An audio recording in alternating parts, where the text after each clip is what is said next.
ভারতীয় নৌবাহিনীর যুদ্ধ জাহাজ আইএনএস রানবীর 4 দিনের শুভেচ্ছা সফরে শেষে চট্টগ্রাম বন্দর ত্যাগ করেছে। চট্টগ্রাম ত্যাগকালে চট্টগ্রাম নৌ অঞ্চলের chief staff officer captain SM Moniruzzaman আনুষ্ঠানিকভাবে বিদায় জানান। বৃহস্পতিবার সকালে জাহাজটি বন্দর ত্যাগ করে।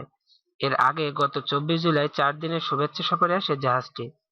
বাংলাদেশে অবস্থানকালে সফররত জাহাজটির অধিনায়ক ক্যাপ্টেন রাজীব অশোক, কমান্ডার চট্টগ্রাম নৌ অঞ্চল, চট্টগ্রাম বন্দরের কর্তৃপক্ষের chairman, commander BN fleet, commander submarine, commander superintendent dockyard এবং কোস্টগার্ড পূর্ব জোনের জোনাল কমান্ডারের সঙ্গে সৌজন্য সাক্ষাৎ করেন।